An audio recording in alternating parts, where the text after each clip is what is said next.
If you're working as a health, wellness, or fitness professional, you're likely going to come across some clients that are dealing with adrenal fatigue. It's a very popular topic nowadays. All the cool kids seem to be dealing with adrenal fatigue. So in this video, I'm going to show you a really simple test that you can run on your clients or even have your clients run at home on their own to get an idea if they might be dealing with some adrenal fatigue. Let's jump in.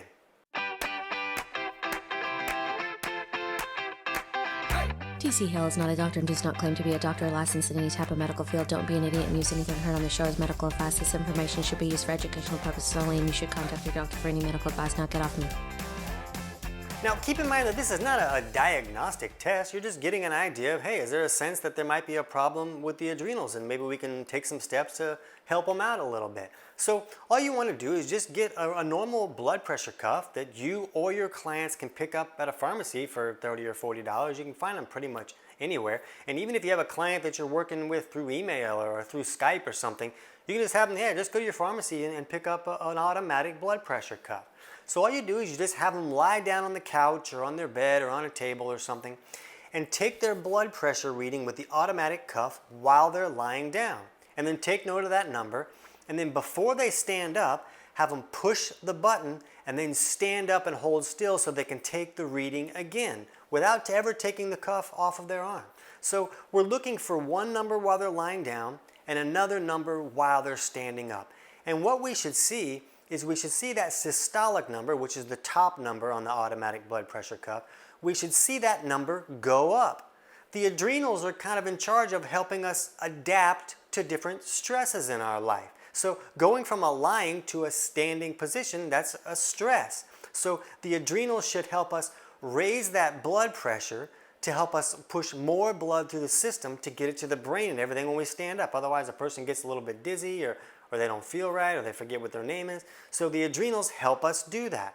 So if we see the systolic number go down or stay the same, that's a strong indication that maybe they were dealing some with adrenal fatigue issues.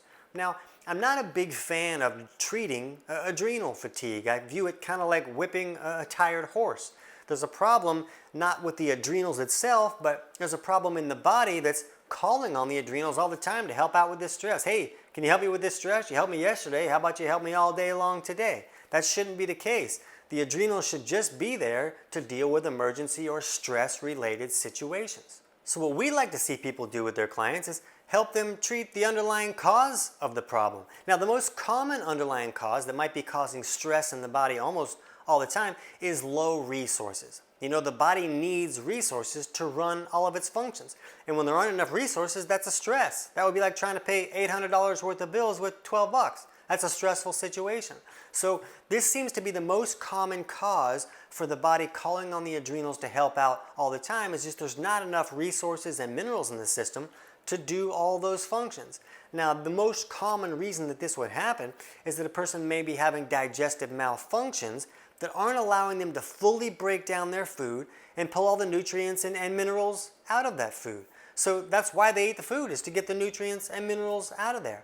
So another thing you can look at with this blood pressure is if the client has a low systolic number, like below 112, that can be an indication that there's not enough minerals in the system. And when there's not enough minerals in the system, then the body's going to call on the adrenals to help out for some of the needs that the minerals would have been used for. Another confirmation can be in that blood pressure cuff. When you took the reading lying down, there was 3 numbers. The bottom number is their pulse. So if the pulse from the lying position to the standing position jumps more than 12 digits, that can be an indication of an electrolyte issue. Now, it can be an issue of too little electrolytes, or that can also indicate a problem of too high electrolytes. So if their systolic number was over 145 or something like that, then that would be an indication that there was too many electrolytes, and that high jump in the pulse number could kind of be a confirmation of that. So a high number in the jump pulse can indicate either too low or too high electrolytes, and you get an idea where they are by their systolic number. So you can really learn a lot about how a client's body is functioning just by doing this simple lying to standing blood pressure test. And what's great is that they can do this at home. So you can take steps to improve some issues for a month or two and then have them do this test on their own at home and let you know what the numbers are, and you can get a great indication if we're making progress or not. Now, this isn't a test I usually have clients run, every day or every week, but, checking in with this test once a month or so can give you an indication if you might be doing some improvement for some of these underlying causes that could be stressing the adrenals out.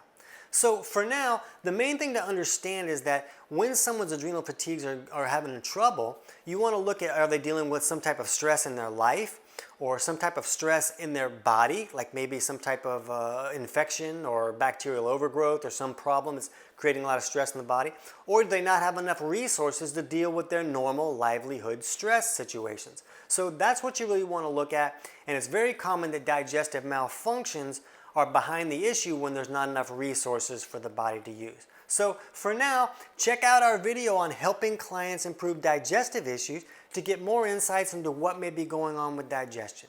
I can't wait to hear about your results.